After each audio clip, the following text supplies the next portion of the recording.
নমস্কার বন্ধুরা, আমি অদ্বিতীয়া তোমাদের সকলকে অনেক ওয়েলকাম জানাই আমার চ্যানেল লালুজ ইয়াম ফুডে। আশা করছি তোমরা সবাই খুব ভালো আছো এবং সুস্থ আছো। আমিও খুব ভালো আছি। আজকে তোমাদের সাথে চটজলদি হানি চিলি চিকেনের রেসিপি শেয়ার করব, যেটা আমি যেভাবে বানাই। খুব তাড়া থাকলে কিন্তু খেতে কিছু টেস্টি ইচ্ছে করছে, চটপটা ইচ্ছে করছে, আমি এভাবেই চট করে বানিয়ে নিই। এখানে চিলি চিকেনটা বানানোর জন্য দেখলেই আমি প্রথমে চিকেনটা বোনলেস চিকেন নিয়ে নিয়েছি। তার মধ্যে আমি একে একে সব মশলাগুলো দিয়ে নিলাম, আর ওপর থেকে ডিমটা ফাটিয়ে একটা ডিম দিয়ে দিলাম, আর কর্নফ্লোর তো দিয়েইছি। ভালো করে মেখে নিচ্ছি।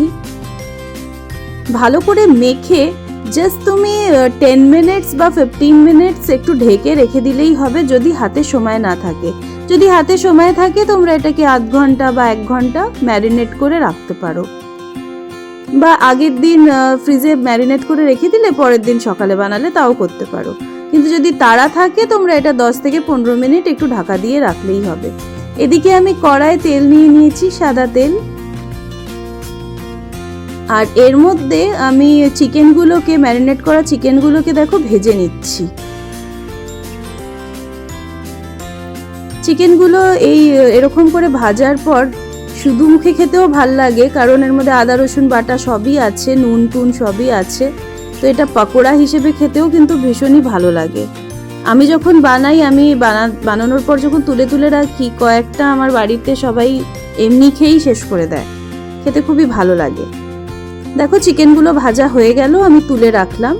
এবার কড়াইয়ে যে তেলটা বেঁচে আছে, এই তেলের মধ্যেই আমি রসুন কুচি দিয়ে দেবো। বেশ অনেকটা করেই দেবো, রসুনের গন্ধটা বেশ ভালো লাগে।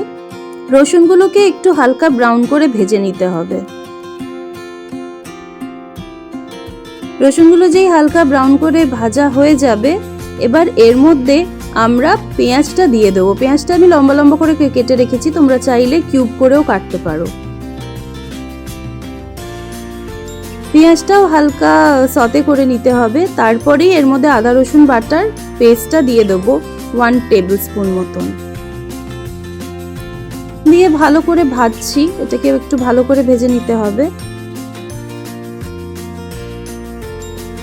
তোমরা কারা কিভাবে চিলি চিকেন বানাও, সেটা চটজলদি চিলি চিকেন কিভাবে বানাও সেটা নিশ্চয়ই জানিও।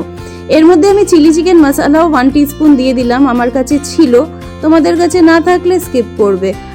আমি চিকেনটা ম্যারিনেট করার সময় এই চিলি চিকেন মশলাটা একটু দিয়েছিলাম, না থাকলে কোনো ব্যাপার নয়, একটু সয়া সস দিয়ে দেবে, ব্যাস হয়ে যাবে। দেখো এগুলো সব দিয়ে ভালো করে ভাজা আমার হয়ে গেল। এবার আমি নুনটাও দিয়ে দিলাম স্বাদ মতন।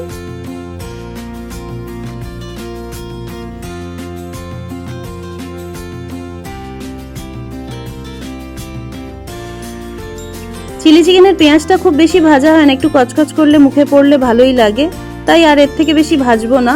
এবার একটু জল দিয়ে দিলাম, কেন কি আমি গ্রেভি চিলি চিকেন বানাচ্ছি, রুটি বা ফ্রাইড রাইস দিয়ে খাওয়ার মতন। শুকনো হলে, ড্রাই হলে একটু অসুবিধে হয় খেতে, তাই আমি আজকে গ্রেভিটাই বানাচ্ছি। তোমরা যদি গ্রেভিটা না বানাও জলটা স্কিপ করবে, জল দিতে লাগবে না, ডাইরেক্ট চিকেনের ফ্রাইড চিকেনগুলো দিয়ে দেবে।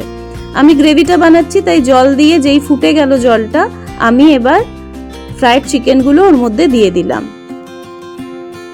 দিয়ে আমি একটু ঢাকা দিয়ে দেব। ওই 10 থেকে 15 মিনিট মতন আমি একটু ঢাকা দিয়ে মিডিয়াম ফ্লেমে একটু ফুটিয়ে নেব। চিকেনগুলো তো ফ্রাইড আছে, তাই জন্য সেদ্ধ হয়েই গেছে। একটু 10-15 মিনিট এটা ঢাকা দিয়ে একটু জুসটা ঢুকে গেল চিকেনের মধ্যে। দেখো চিকেনটা সফটও হয়ে গেছে।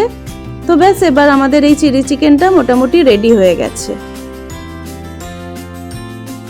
এবার এর মধ্যে আমরা সয়া সসও দিয়ে দেব। ভালো করে সয়া সসটা দিয়ে মিশিয়ে নিচ্ছি। দেখো সয়া সসটা দেবার পর চিলি চিকেনের কালারটা আরো ডার্ক হয়ে গেল, ওই ব্রাউন কালারটা এসে গেল। এবার এর মধ্যে অল্প করে একটু টমেটো সসও দিয়ে দিলাম, আর ওপর থেকে বেশ অনেকটা হানি দেব। হানির ওই মিষ্টতা আর গন্ধটা এই হানি চিলি চিকেনের বিশেষত্ব। এইটা দিলে এমনি চিলি চিকেনের থেকে অনেকটাই স্বাদে পাল্টে যায় এই হানি চিলি চিকেনটা। ওপর থেকে একটু শেজওয়ান সসও দিয়ে দিয়েছি, তোমাদের কাছে রেড চিলি সস থাকলে ওটাও দিতে পারো, ওটাও খেতে দারুণ লাগে। আর গ্রেভিটা ঠিক করার জন্য একটু কর্নফ্লোর জলে গুলে দিয়ে দিলাম, আর সাথে একটু কাঁচা লঙ্কা চিড়েও দিয়ে দেবো ওপর থেকে, যাতে কাঁচা লঙ্কার গন্ধটা এর মধ্যে ঢুকে যায় আর দেখতেও ভালো লাগে, খেতেও ভালো লাগবে।